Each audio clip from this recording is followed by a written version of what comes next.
Bismillahirrahmanirrahim. Assalamu alaikum warahmatullah and good morning everyone. Today I'm going to present on our poster or our project. I would like to thank all the panel that they are going to listen to my presentation today and evaluate my presentation. Our title actually for our poster or our contribution will discuss on the sustainable approach for the eliminating of emerging pollutants EPS from non-clinical environment by using the machine learning. This is me, Adel Al Gheethi, senior lecturer at FCAB or Faculty of Civil Engineering and Built Environment, and this is part of our research. Before we have to start for this presentation, we have to define or identify what is the EPS. EPS is a part of the pharmaceutical and personal care products. This is type of the new compounds. It's not exactly new. I mean, new is just within the last 100 years.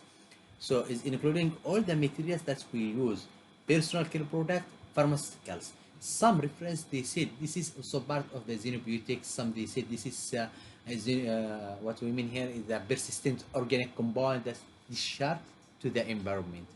These compounds sometimes they use term of the contaminants of emerging concern, CACS.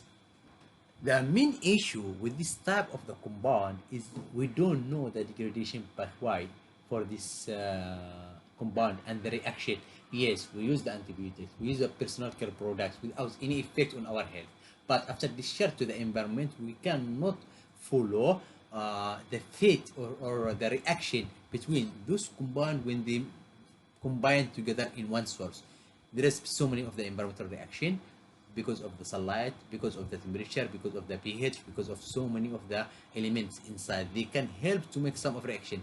This reaction will produce some of secondary metabolites. We don't know if this secondary metabolites for this compound or degraded compound is toxicity for us or non-toxicity. We cannot follow those reaction. It's not like what we said indicator bacteria or COD, BOD tests. It's very easy to determine those parameters in the wastewater. Here, by using the simple techniques to determine the COD and BOD cannot be used for this type of the compounds. So we have to use LCMS, and there is no indicators. We cannot use the COD to reflect the available or not available of the personal or pharmaceutical and personal care products. We have to find each type or each compound of this products separately, one by one. And also, there is no regulation up to now to determine how much this concentration or this compound with concentration should be in the environment. Okay, so this map or world map show us which country is more attractive or more concerned about the emerging pollutants. If you find here, we can find is China is number one with the high number of the studies around 175, and then USA. If I want to find here in Malaysia, you can find is almost nothing here. It's around 0 or 1 or 2 studies. Very little bit here in Malaysia about the emerging pollutants. Emerging pollutants, they came from different sources. They maybe came from pharmaceutical factory, they will come from agriculture activity, they will come from the septic tank or from residential area, from hospitals, from wastewater treatment plant. Different source actually represents the main resource or main resource for the EPS in the environment. If we look for the which type exactly of the APS is the more concern, we think about the antibiotics, because antibiotics is not only that's the effect on the environment, is also transfer the resistance among the bacteria, and then when we come to use these antibiotics for treatment of the infection caused by the bacteria, we find that is become not valid because microorganisms can develop the mechanism to resist of the antibiotic and also can transfer the resistance gains between one bacteria to another bacteria. The main problem, we cannot detect that because many of the microorganisms in the environment cannot be cultured in the lab.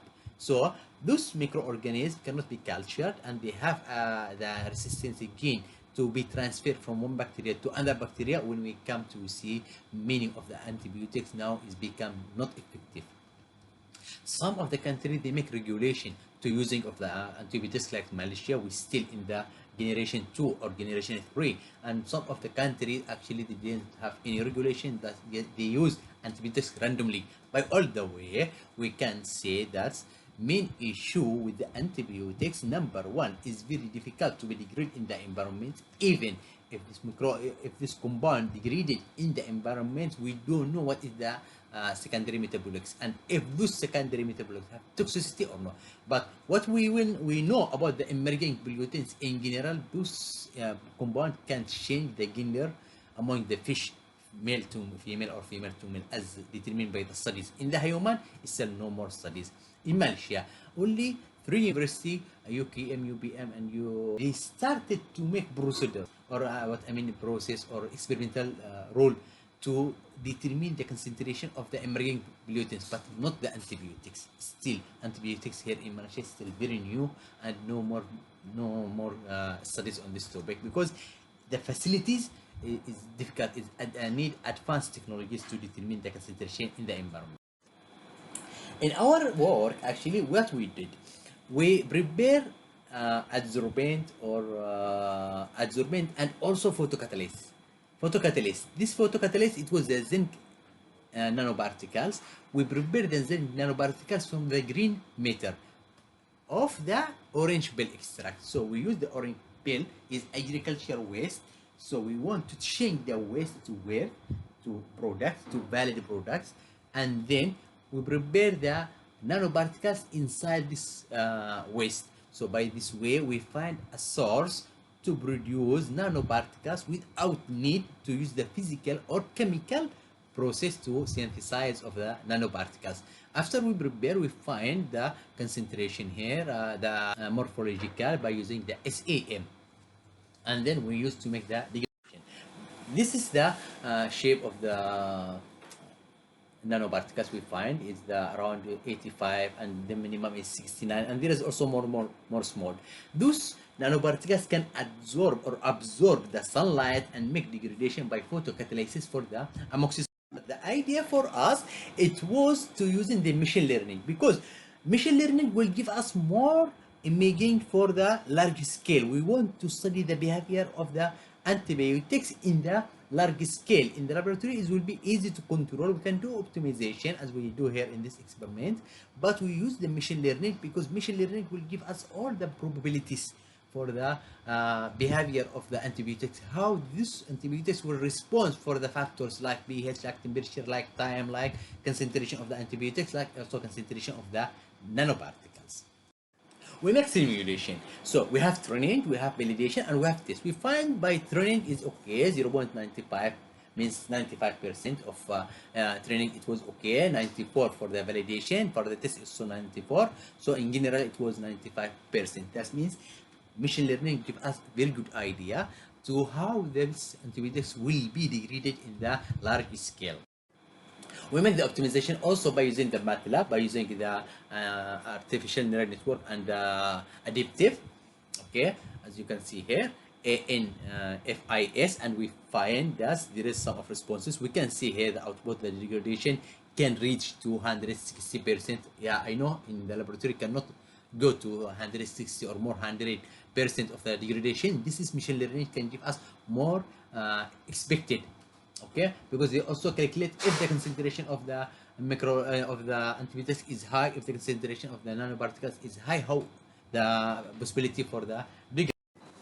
We have 2 copyrights in this product, biogenic nanoxide, that we extracted from different types of the plants, and also from the secondary metabolites of the fungal organism with the microorganism. This is the copyright number.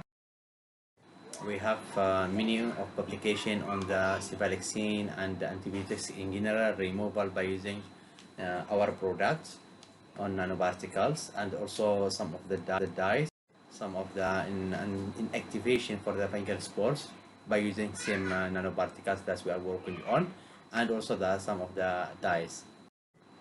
Here our collaboration with the industries. We have got around 3 collaboration with the in the water and with some of the agencies and some of companies. They are working on the same topic. Since this topic is still hot here in Malaysia, and the government also supports the research on those topics.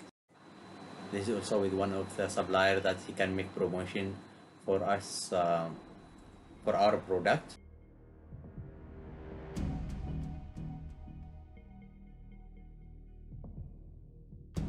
Thank you so much for listening to my presentation, and good luck. Have a nice day.